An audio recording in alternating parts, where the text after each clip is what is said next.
Hello दोस्तों, मेरे YouTube channel railway departmental में आपका स्वागत है। आज का वीडियो रेलवे दुर्घटना नियमावली से रिलेटेड क्वेश्चन आंसर है जो सभी डिपार्टमेंटल एग्ज़ामों में पूछे जाते हैं। शुरू करते हैं आज का वीडियो। इसका पहला क्वेश्चन है ART को बाहर निकालने एवं स्टेशन से रवाना करने के लिए कितना समय दिया जाता है यदि दिन का समय हो। तो आप कितना दिया जाता है आपका 45 मिनट। अगला क्वेश्चन है दूसरा नंबर, ARME को साइडिंग से निकालने और स्टेशन से भेजने के लिए कितना समय निर्धारित है यदि साइडिंग दोहरे निर्गम वाली है। ये कितना है आपका 20 मिनट।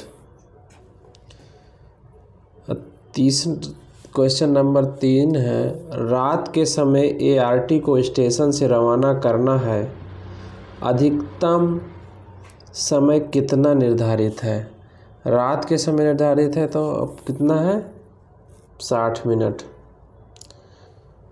अगला क्वेश्चन है, एक मुख वाली साइडिंग से ARME को रवाना करना है, अधिकतम समय क्या होगा। एक मुख वाली इसमें आपका 30 मिनट होगा। अगला क्वेश्चन है क्वेश्चन नंबर 5, कितने मिनट बाद सायरन या हूटर को रिपीट किया जाएगा। 5 मिनट बाद। अगला क्वेश्चन है, दो लंबी हूटर बजी हैं, ART कहाँ जाएगी। अगर दो ही लंबी हूटर बजी हैं तो क्या कहाँ जाएगी, हेडक्वार्टर। क्वेश्चन नंबर 7 है, दुर्घटना स्थल पर ART और ARME दोनों की आवश्यकता है, कितने हूटर बजाया जाएगा। इसमें बजाया जाएगा 4 हूटर। अगला क्वेश्चन है, केवल ART को हेडक्वार्टर से बाहर जाना है, कितने हूटर या सायरन बजेगी। ये आपको बजेगी 3।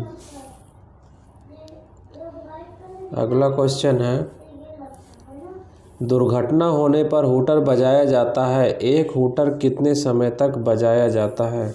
यह बजाया जाता है 45 सेकंड।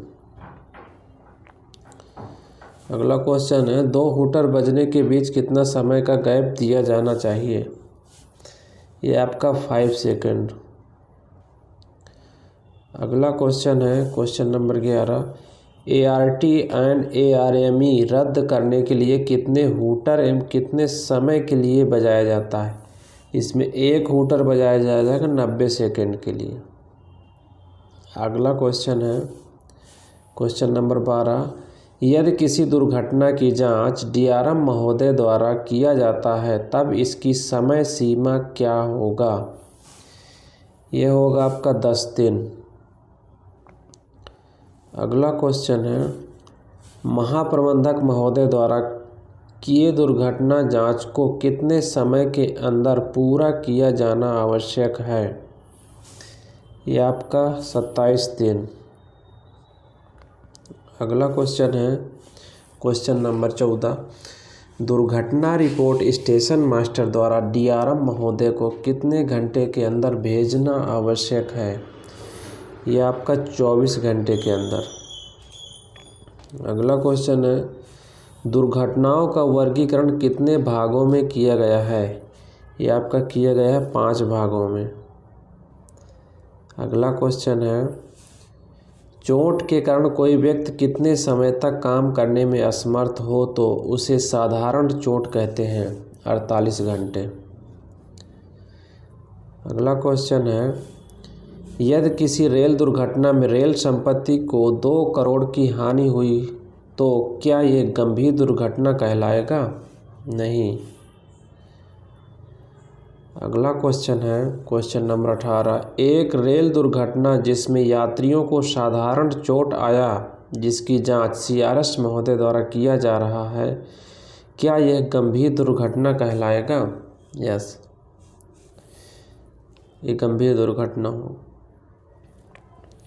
अगला क्वेश्चन है, रेल दुर्घटना में रेल संपत्तियों का कितने रुपए से कम का नुकसान मामूली क्षति की श्रेणी में आता है। 500 रुपये से नीचे 500 रुपये तक है तो मामूली क्षति की श्रेणी में आता है। अगला क्वेश्चन है क्वेश्चन नंबर 20। यदि स्टेशन सीमा के बाहर दो गाड़ियों के बीच गाड़ियों के पूर्ण रूप से रुक जाने के समय दूरी 400 मीटर या उससे अधिक हो तो इसे कौन सी दुर्घटना माना जाएगा? ये ब्लॉक नियमन का उल्लंघन माना जाएगा। ब्लॉक नियमन का उल्लंघन। अगला क्वेश्चन है यदि स्टेशन सीमा के बाहर दो गाड़ियों के बीच गाड़ियों के पूर्ण रूप से रुक जाने के समय दूरी 400 मीटर से कम होने पर इसे किस श्रेणी में दुर्घटना माना जाएगा? यह आपका माना जाएगा निवारित टक्कर। अगला क्वेश्चन है क्वेश्चन नंबर 22। रेल दुर्घटना या मानव सहित समपार पर हुई दुर्घटना के मामले में मृत्यु हो जाने पर अनुग्रह राशि कितना दिया जाता है? अनुग्रह राशि कितना दिया था? यह आपका दिया जाता है 50,000 रुपये। अगला क्वेश्चन है रेल दुर्घटना में गंभीर चोट लगने पर कितना अनुग्रह राशि प्रदान किया जाता है? गंभीर चोट पर आपका 25,000 और मृत्यु होने पर 50,000। अगला क्वेश्चन है रेल दुर्घटना या मानव सहित समपार पर हुई दुर्घटना में साधारण चोट लगने पर अनुग्रह राशि कितना दिया जाता है? साधारण चोट लगी है तो 5,000। अगला क्वेश्चन है निम्नलिखित में से कौन सा रेल दुर्घटना का मेल गलत है? इसमें है पहला है रेल पथ की विफलता, दूसरा है सिग्नल एवं दूर संचार की विफलता एन है, तीसरा है एन गाड़ियों को क्षतिग्रस्त या तोड़फोड़ करना। तो ये आपका ये पहला ही हो जाएगा रेल पथ की विफलता। अगला क्वेश्चन है क्वेश्चन नंबर 26। निम्नलिखित में से रेल दुर्घटना एवं उसके प्रकार में कौन सा गलत है? इसमें कौन सा गलत है? पहला है एफ निवारित टक्कर, दूसरा है जी ब्लॉक नियमों का उल्लंघन, तीसरा है एच इंजन की विफलता। दुर्घटना एवं उसके प्रकार में कौन सा गलत है? तो इसमें आपका है 3 नंबर एच इंजन की विफलता। अगला क्वेश्चन है निम्नलिखित में से रेल दुर्घटना एवं उसके प्रकार में कौन सा गलत है? या कौन सा गलत है? इसमें भी ऑप्शन है पहला है बी गाड़ियों में आग लगना, दूसरा सी समपार फाटक पर दुर्घटना, तीसरा है डी अन्य दुर्घटना। तो इसमें यही होगा 3 नंबर डी अन्य दुर्घटना। अगला है क्वेश्चन नंबर 28। दांत का टूट जाना साधारण या गंभीर किस चोट की श्रेणी में आता है? दांत का टूट जाना यह गंभीर श्रेणी में आता है कैटेगरी। अगला क्वेश्चन है लोको पायलट द्वारा असामान्य झटका की सूचना दिए जाने पर गाड़ी को किस गति का सावधानता आदेश जारी किया जाना चाहिए? यह आपका किया जाता है 15 किलोमीटर प्रति घंटा।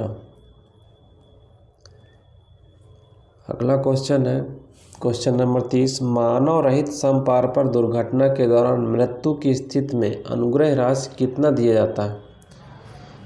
अनुग्रह राशि कितना दिया जाता है? इसमें कुछ भी नहीं दिया जाता। अगला क्वेश्चन है क्वेश्चन नंबर 31। यदि किसी दुर्घटना की जांच डीआरएम महोदय द्वारा की जाती है तो उसकी समय सीमा क्या है? 10 दिन। अगला है यदि किसी दुर्घटना की जांच महाप्रबंधक महोदय द्वारा की जाती है तो इसकी समय सीमा क्या है? 27 दिन। अगला क्वेश्चन है 33 नंबर। दुर्घटना रिपोर्ट स्टेशन मास्टर द्वारा डीआरएम महोदय को कितने घंटे के अंदर भेजना आवश्यक है? यह आपका 24 घंटे के अंदर। अगला है दुर्घटनाओं का वर्णन कितने भागों में किया गया है? यह आपका 5 भागों में किया गया। वीडियो अच्छा लगा हो तो लाइक करें और चैनल को सब्सक्राइब करें। मिलते हैं नेक्स्ट वीडियो में।